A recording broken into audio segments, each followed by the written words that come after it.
Yo, what is going on, everybody? And welcome back to the After the Whistle podcast. I am your host, Owen Tomko. I know. Okay, let's get this out of the way first. I know it has been like 3 months since you've seen me. I didn't post all of February, but I posted the Super Bowl. That's about it. I was going to post a Super Bowl recap show, just didn't do it. Okay, wanted to, didn't. Didn't post at all in the end of February. Didn't post all of March. Haven't posted all of May. Or haven't posted all of April. Sorry about that. But I'm looking at my calendar next to me, and we are officially 3 days away officially from the 2021 NFL Draft, which is being held in Cleveland, Ohio this year. And, I decided I don't know what I'm going to talk about, but I always find something. And I have to do a video for the draft. That's what I love about football is the draft and stuff. And I love football in general, but the draft is one of the most fun times for me, especially during, I know completely on an unrelated note, during fantasy football season, the draft is always my favorite part of the year. I spend 3 months leading up to it. Getting to know fantasy players, which is pretty sad, but, it's what I do. I'm not going to show you it, but behind me, in those stack of papers right there under the books, there are 4 sheets of paper. 4 sheets of paper. One with my paper mock draft last year, where I wrote down everything based on team needs, position, what their position was, what their college was. Then I have what actually happened in the first round. And if that wasn't bad enough, I did it for the whole second and the third round too. That just shows how bored I was during COVID, that I had all the time in the world to do that. And that was very, very fun. I sat through every pick through the first 3 rounds, and wrote them all down. I was going to try and do it through the 4th through the 6th round, or 4th through the 7th round, sorry. But that didn't happen because they were just flying by picks. Picks were behind. Nobody knew what was going on. I couldn't write them down fast. So I scrapped that idea. But like I said earlier, it's draft week. So I haven't done a mock draft in 3 months. Okay, I did one in the beginning of January that I deleted because it was terrible in terms of video quality and audio quality. Okay, video quality I can't fix because I don't have a screen recorder because I'm an idiot. Secondly, the audio I was able to fix. I was wearing my AirPods and it made it all staticky and terrible. So I'm gonna do one after this video, with no AirPods in, and I'm just going to be going probably just round 1. I might do rounds 1 through 3 depending on how I feel. You never know, of course. But I will say that it is a very interesting year because with there possibly being 4 quarterbacks taken in the first 4 picks, okay, we kind of have a feeling that, well, we don't have a feeling. We almost certainly know that Trevor Lawrence is going 1 to the Jacksonville Jaguars. Okay, that is not a surprise to anybody. Shouldn't be a surprise to anybody unless you've been living under a rock. Okay, but Urban Meyer has come out and said, of course, like all coaches do and GMs do before the draft. Oh, we're looking at all of our options. You're the first pick. Trevor Lawrence is there, generational type talent. You're taking Trevor Lawrence. Okay, if he doesn't take Trevor Lawrence, I am probably going to do something that I shouldn't be doing. But, that's beyond the point. Number 2, you have the New York Jets. New York Jets did trade away Sam Darnold a couple weeks ago. Actually, what was it now? It was a month ago, 4 or 5 weeks ago. Traded him away to the Carolina Panthers in return for, I think, a 3rd round pick. So just nothing really in return for Sam Darnold, which I like for Carolina. I think Carolina did end up getting the better of the deal, even though, yes, they do have Teddy Bridgewater. I do like Teddy Bridgewater, but I also like Sam Darnold. I think Sam Darnold was thrown into an impossible situation in New York with no weapons, no offensive line, the worst head coach in the NFL, and one of the worst defenses in the NFL. Actually, the worst defense in the NFL. So I hope, and I know he's an SC guy, and I didn't really like him in college because, as a Notre Dame guy, I just hate SC. But I will say I do like him in the NFL. I have liked him as a quarterback in the NFL level. I feel like he's shown signs of being he's shown signs of being a top 10 pick. That's pretty much what I'm trying to say. So, with that being said, the Jets now do not have a quarterback. And they're picking at number 2 overall, which more than likely, according to everybody, according to me, according to a lot of other people, that number 2 pick is going to be the BYU quarterback, Zach Wilson. And I did a video on Zach Wilson a couple months ago, back in January actually, right after I uploaded the mock draft and decided to take it down. I made that video on Zach Wilson doing a film study against Coastal Carolina. And, I watched it. I didn't necessarily like it, especially against a D2 opponent in Coastal Carolina. Actually, I think Coastal Carolina is D1. Could be wrong, though. But against their best opponent of the year, which was Coastal Carolina, I was not too impressed. I did like what he showed. There were signs that he showed that were really, really good. And there were things that I looked at it like, why are you doing that? Okay. So, once that happened, I went in and watched film on all of the big games on Zach Wilson and all the other quarterbacks. I went Justin Fields. I didn't do Trevor Lawrence just because we all knew where he was going to be ranked. Quarterback 1, taken number 1 overall. I watched him play because Notre Dame played him 3 times. And we played him twice. Did him on Justin Fields, Mac Jones, Trey Lance, and Kyle Trask. But after that, I just stopped because I got tired and kind of focused on school and not worried about NFL draft stuff in January. But I did go through and, in my opinion, wrote down what I think his strengths are, what his weaknesses are, his NFL comparison, and what his player type is in terms of scrambler, dual threat, strong arm, improviser, whatever, one of those. There were 1, 2, 3, 4, 5 things that I liked, 5 things that I considered strengths for Wilson, and 1, 2, 3 that I considered weaknesses. Now, when I went into this, I did not think I was going to like him at all. And then I looked into it and watched the film and realized, yes, he's playing at BYU, but yes, he is way, way better than I thought. So the first thing I have here is great athleticism. Has the ability to extend plays and take off on designed runs and on broken down plays. Sorry, I haven't read this in a while. But I do agree with that. I think he has some of the best athleticism in this class. But of course, you have to know that Trevor Lawrence, Justin Fields, Trey Lance are also in this class. So he's not the best in the class, but he's not the worst in the class either. So you got to give it to him. He's got great athleticism. Sorry about that. I can't speak today either. That I like. I thought what was one of his greatest strengths. Next up, I put arm strength. He has the ability to fit balls into tight windows that he wouldn't be able to throw without his arm strength. Has the arm to take the top off the defense. I do agree with this. I think he has one of the strongest arms in the class, if not the strongest arm in the class. I would be behind Lawrence and arguably Lance, because Lance has an absolute cannon for an arm as well. But I do think Wilson has one of the best arms, the second best arm in this class behind Lawrence. I do think Lawrence's arm is better, but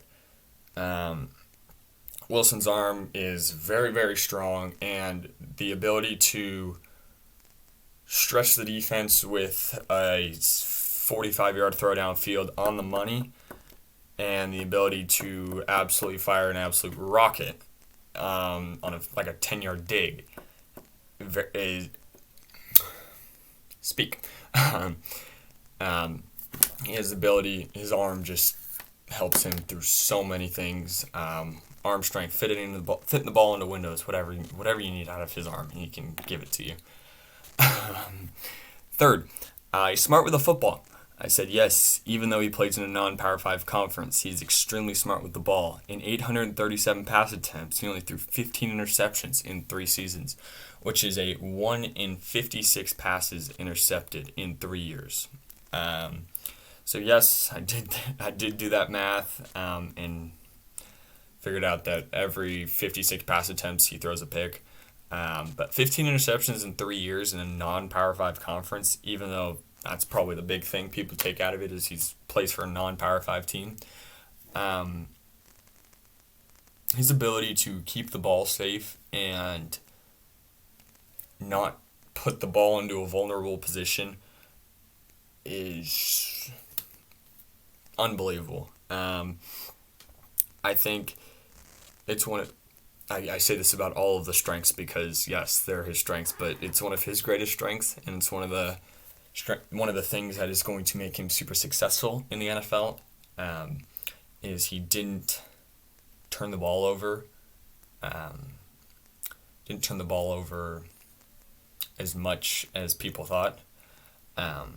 But yes, he's a very talented quarterback, and he keeps the ball safe and allows his defense to stay off the field when they get stops, and allows for longer drives and more points. So that's always good. Next, I put smart and quick reads. Okay, I said this kind of ties with the one above in terms of smart with the football, but he is very quick to make a decision, which allows him to get the ball to his playmakers in space.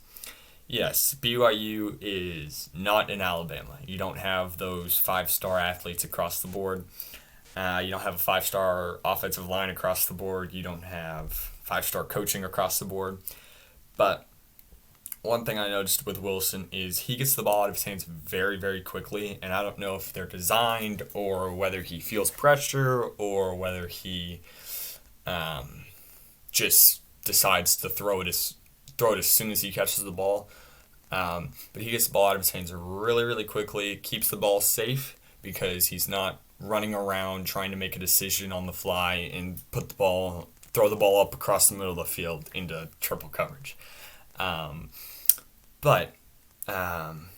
So he's just very, and with him getting the ball out quick, it bails him out of, well, it doesn't bail him out, but it helps him out through like blitzes and stuff like that. His ability to recognize the blitz and get the ball out quick, get the ball into his playmakers' hands, make the playmakers make plays like they're supposed to.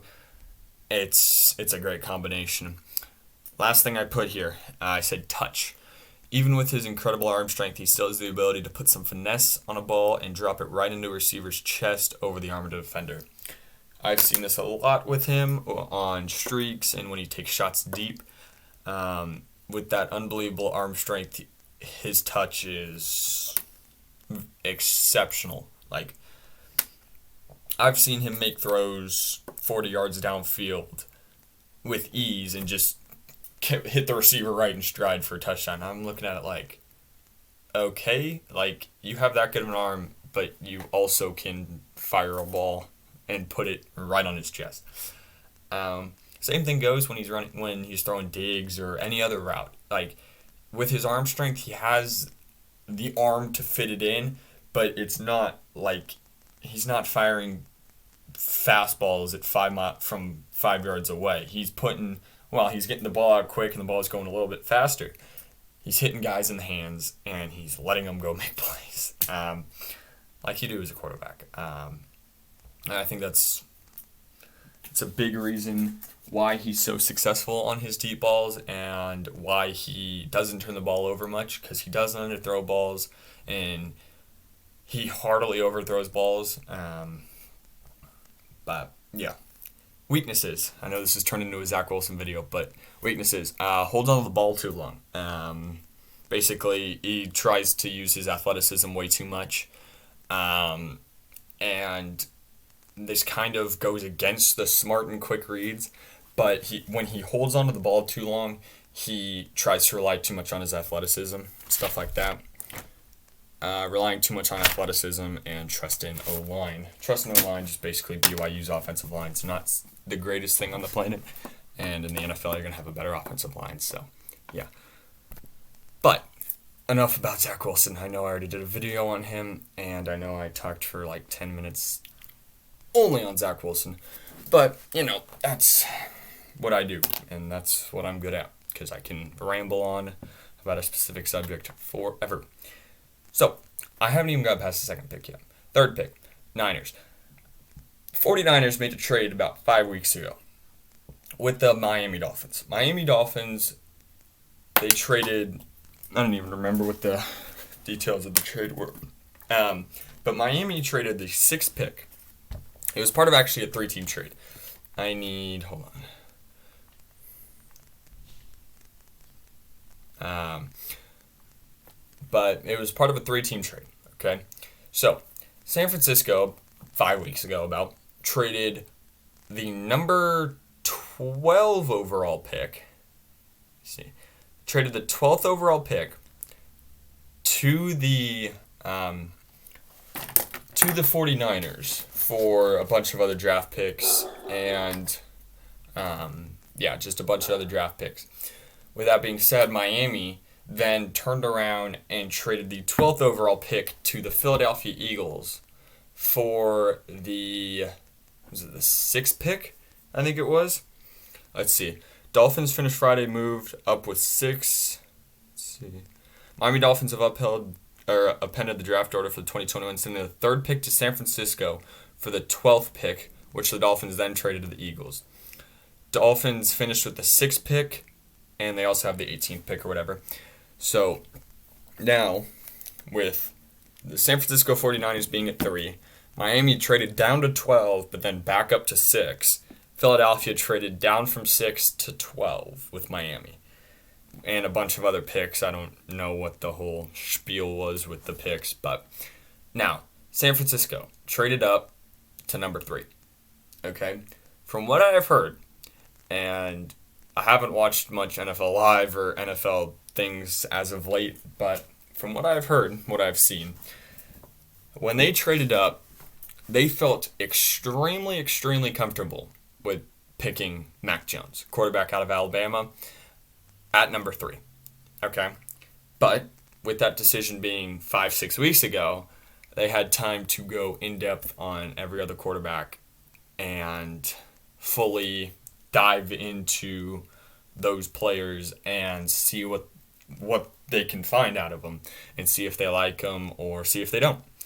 The 2 biggest players that they looked into as of quarterbacks were Trey Lance, quarterback out of North Dakota State, and Justin Fields, quarterback out of Ohio State. Okay. From what I've heard, it has been narrowed down to Mac Jones and Trey Lance. That's where people think they're going to go with that pick. And questions arouse like why Mac Jones, why not Justin Fields? Why Trey Lance, not Justin Fields? Where's Justin Fields? And I guess they didn't like Justin Fields. Justin Fields still could be taken. Mac Jones still could be taken. Trey Lance still could be taken. Kyle Pitt. Anybody could be taken at that point. But from what we have heard, they have narrowed their decision down between Mac Jones and Trey Lance. The Niners had a press conference today with their GM and their head coach. So John Lynch, their GM, and Kyle Shanahan, their coach. And they said, we traded up to number 3 for the sole purpose of getting a starting quarterback. Getting a starting quarterback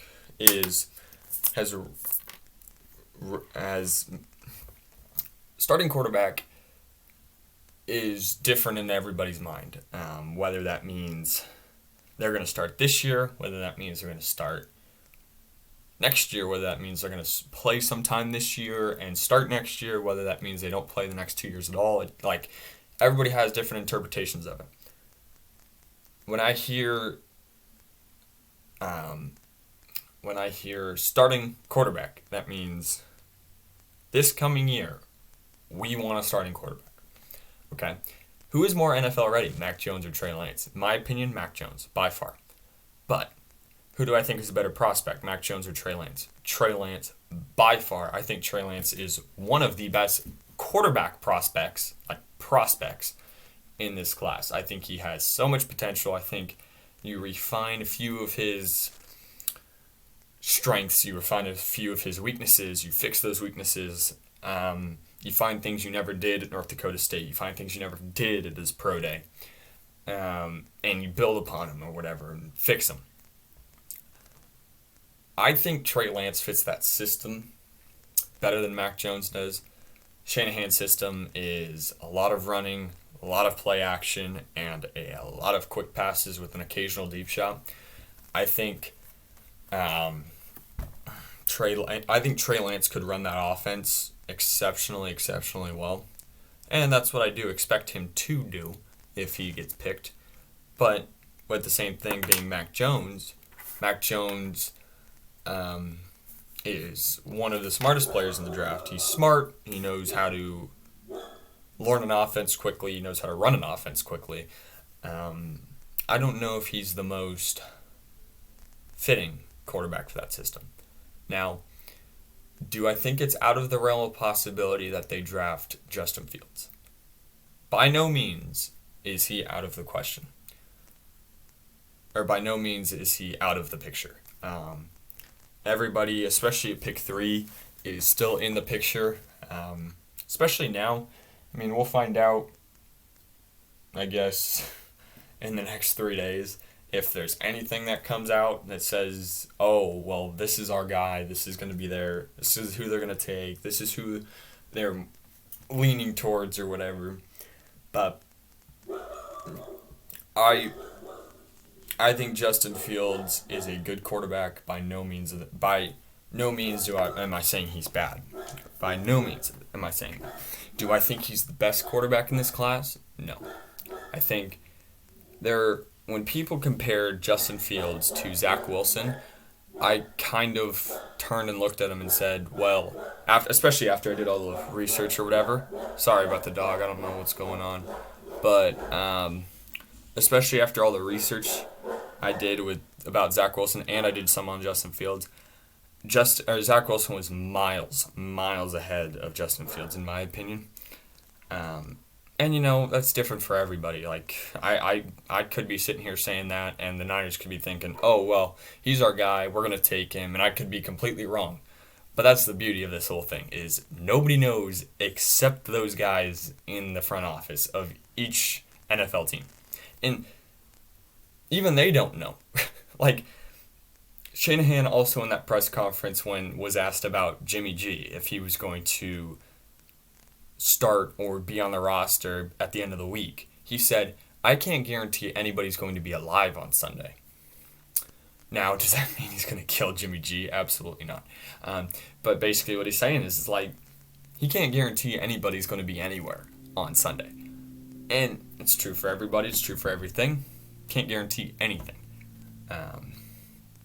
But, I do think the better quarterback for that system is Trey Lance, and I think Trey Lance is the third best quarterback prospect behind Lawrence and Wilson.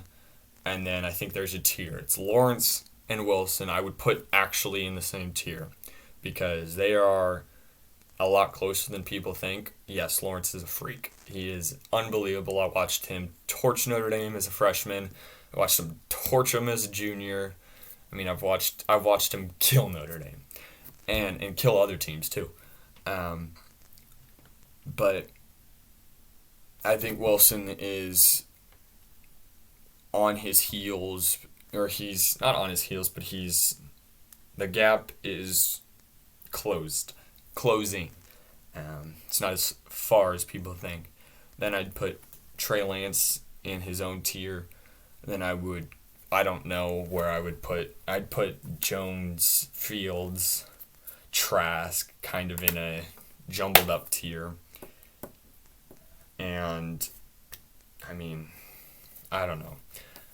The greatest part about the NFL draft is nobody knows. Like I said, nobody knows except the guys in that front office. And even they don't know sometimes because they don't know who anybody's going to take. They don't know if Zach Wilson's going to go number 1. Then what do you do at 2? You take Trevor Lawrence, right? Like, nobody knows. So I'm saying all this stuff, and it could mean jack squat on Thursday or whatever. But, that's the beauty of this whole thing. Nobody knows. You can voice your opinion. As crazy as it sounds, nobody knows. Nobody can deny it. Now, if you say a defensive end like, or if you say Kyle Trask going number 1 overall, yeah, there's a problem. But, like, that's what I love. NFL draft, nobody knows, and infinite possibilities. Really is. So, I know that was kind of a random video, and I know it was just kind of me getting back into the swing of things and talking about quarterbacks, the first 3 picks or whatever. But that's pretty much where I'm going to leave the video. I'm going to end it right there. I know I'm 27 minutes in or whatever, but that's how I run things. Is I didn't even know what I was going to talk about in today's video or today's episode, and I literally talked for 30 minutes. It's a talent and a curse. It's a blessing and a curse. But, well, we have 1, 2, 3 days till the NFL draft. You expect the mock draft coming after this. Expect a couple more mock drafts coming, and then expect a post-draft review of my opinion, how the draft went down, what did I think of the draft, what did I think about these guys. Feel free to ask questions down in the comments, whatever. And yeah, feel free to leave any suggestions after the draft, any suggestions for videos, because I'm going to be, if I don't have anything to think of, and there's no moves, no news, no nothing, I'm pretty much going to be dead until till September when college football starts back up, and then in September both September and August when the NFL and NCAAs come back up. So I don't know. Leave video suggestions down in the comments, and once again, subscribe to my boys J&P Sports Talks. Dudes kill it. They're the reason I got into this. And yeah, I expect a mock draft coming from me. I should be a little more energetic because I know what I'm going to talk about. My room is baking hot, so I'm sweating. But NFL draft, 3 days, and can't wait to see what happens. That being said, guys, thank you all for watching. If you like the video, leave a like down below. If not, don't worry about it. Once again, don't do this for any other purpose, just for fun. Something I'm passionate about, something I love doing, and something I'm going to continue to do as long as I remember. And as long as I'm breathing, I'm going to eat, sleep, and think football. Yeah, so once again, like I said, that being said, thank you all for watching, and NFL Draft's in 3 days, so hope you all enjoy that, and I will see you guys in the next video. Peace, guys.